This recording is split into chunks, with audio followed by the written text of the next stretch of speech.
संत शिरोमणि सतगुरु रविदास जी महाराज की जय। आपके अपने चैनल संत रविदास जी पर आप सबका स्वागत है। इस वीडियो में मैं संत रविदास जी के बचपन की चमत्कार की एक घटना सुनाता हूँ। बालक रविदास जब 5 वर्ष के हो गए तो उनके पिता ने उनको गांव के ही एक अध्यापक पंडित शारदानंद जी के पास पढ़ाने के लिए भेजना शुरू कर दिया। पंडित शारदानंद जी बालक रविदास के दिव्य व्यक्तित्व से बहुत प्रभावित हुए और उन्हें पढ़ाने के लिए राजी हो गए। उस समय जाति पाति की ऊंच नीच का बहुत अधिक विचार किया जाता था, जिसके कारण ऊंची जाति के समझे जाने वाले लोगों ने बालक रविदास को चमार जाति का होने के कारण उनके बालकों के साथ शिक्षा देने पर नाराजगी जताई और कहा कि यदि पंडित शारदानंद जी चमार जाति के रविदास को शिक्षा देंगे तो उनके बच्चे एक चमार के बालक के साथ नहीं बैठेंगे और वे अपने बच्चों को उनके विद्यालय से हटा लेंगे। इससे पंडित शारदानंद जी ने बालक रविदास को अलग से शिक्षा देने का निश्चय किया। पंडित शारदानंद जी से शिक्षा ग्रहण करते समय बालक रविदास उनके पुत्र आत्मानंद के परम मित्र बन गए। पढ़ाई के बाद दोनों साथ साथ खेलते थे। दोनों को लुका छिपी के खेल का बहुत शौक था। वे देर शाम तक भी घंटों तक खेलते रहते थे।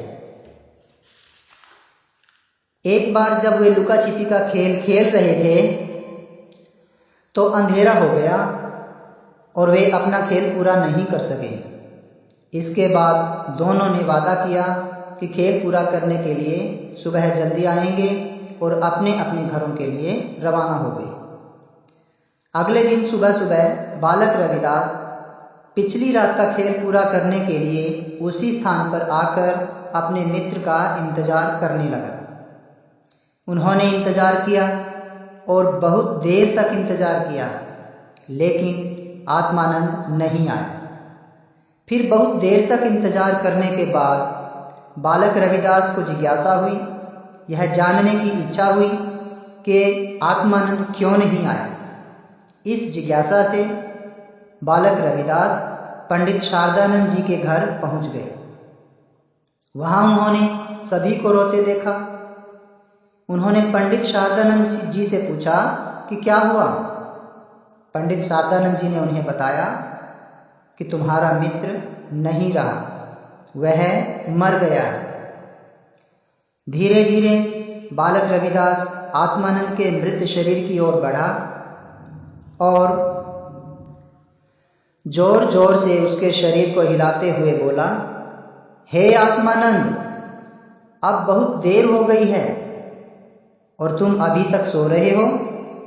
जागो और आओ चलो अपना खेल पूरा करते हैं।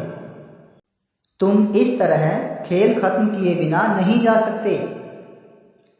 जैसे ही आत्मानंद ने यह आवाज सुनी, चमत्कार हुआ और लड़का तुरंत खड़ा हो गया और आत्मानंद ने बालक रविदास को कहा, मित्र, तुम यहाँ क्या कर रहे हो? चलो खेलते हैं और अपना खेल पूरा करते हैं।